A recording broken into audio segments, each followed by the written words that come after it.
Hello, I'm Carol Anderson. I'm the Generations Law Group Marketing Director, and I'm being joined today by attorney Cathleen Summers. She is our lead attorney, and she and I will be talking about the new comprehensive tax legislation. So, Kathleen, can you tell us what the details of this new tax legislation is all A- about? Absolutely, Carol. This has really been long awaited. As many may know, Massachusetts has been at $1 million. That is $1 million threshold for the estate tax for many, many years. And quite frankly, we were one of only just a few states throughout the U.S. that had such a low estate tax threshold. And back on October 2nd of 2023, Governor Healy signed some comprehensive tax legislation. One of the things that that legislation did was increase the estate tax threshold to $2 million per estate. And this has been wonderful news for many, many people here in Massachusetts. As you may know, housing prices alone, the value of houses has put so many estates up close to the $1 million mark with just that one asset, that increasing it to 2 million was really, long overdue. One of the other things that it removed, this new legislation, was what we used to call the cliff effect. So under the old tax kind of scheme, the $1 million estate threshold meant that the moment the estate became over $1 million in value, all of the value, or essentially all of the value, was subject to the estate tax. Now, with the new $2 million per estate exemption, it's actually more like a pure exemption. It's not, we still have a little bit of a nuance to it. It's not a pure exemption in the sense that there's a credit given on the estate tax, and that credit is for $99,600. Essentially, what that means is that an individual's estate is only taxed on 2 million and above. And so that's been a huge change for us here, and one, again, that's been very overdue. Another thing that was kind of surprising with the new legislation is that it actually went retroactive back to January 1st of 2023.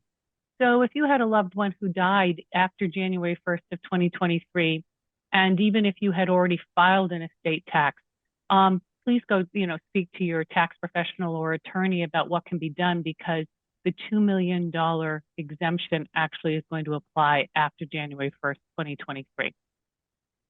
Another thing that the new legislation gave us was a change in the short-term capital gains rate. It has now, and remember, just a quick reminder for people, short-term capital gains are gains that are realized from the sale of a capital asset that's held for 1 year or less. And we reduced that capital gains rate from 12% to 8.5%. So that too has been a real positive turn for Massachusetts residents. The long-term capital gains rate was not affected, and it remains at 5%. So it sounds like there's a lot of positives with this new tax legislation. Is there any downsides to it?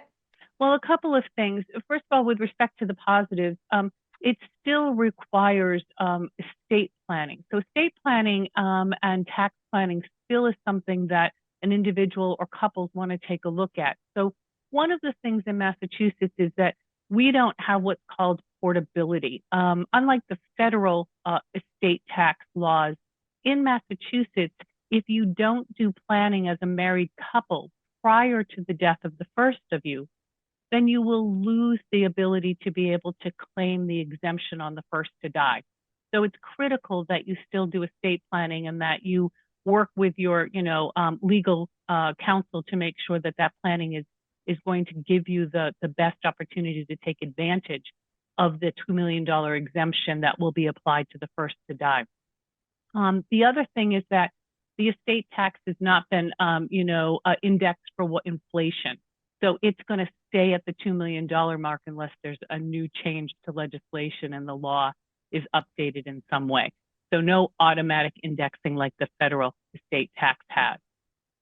Couple of things for both Massachusetts residents to know as well as non-Massachusetts residents. So if you're a Massachusetts resident and you own property outside of Massachusetts, the new law actually doesn't apply an estate tax per se to those non-Massachusetts assets, but they are going to be taken into consideration in terms of the calculation of the overall estate tax that may be due. And so it could affect your estate tax liability if you're a Mass resident and own property outside of Massachusetts.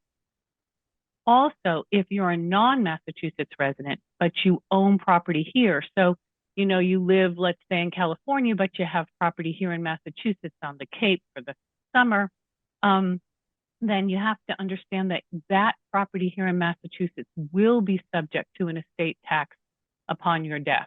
And so you want to talk again with, your tax or your legal counsel to make sure that your estate plan is taking all of that into consideration and you're taking advantage of any kind of tax planning and savings that might be there for you. Okay. So if you own a home in Massachusetts, but you live outside of Massachusetts, does the home value and anything in it need to be over 2 million in order to be taxed on it? Yes. So it is only going to be subject if it's over the $2 million mark, but you may still have to file a Massachusetts estate tax return, even if an estate tax is not due, in order to be able to prove to the Massachusetts Department of Revenue that those assets are actually under the $2 million level. So it's really important that if you own assets here in Massachusetts, that you still take a look at whether a Massachusetts estate tax filing is going to be necessary or not. Very good. All right. Is there anything else that our listeners should know about? Yes. So, no, great question. I mean, one of the things that also people who have done their estate plan, and if your estate is below 2 million, or let's say it is just above the $2 million mark, you may want to talk with us about ways to simplify your estate. So, for instance, you may have had a little bit more complex tax planning in your revocable trust, and we might be able to eliminate that so that upon the death of both the first and the second of a married couple, we're able to kind of streamline the administration of their estate a little bit more. And we can talk about other ways too, that if you're just a little bit above the $2 million value in overall assets, other ways that you might want to consider reducing the size of your estate so that you're not subject to an estate tax at the time of your death.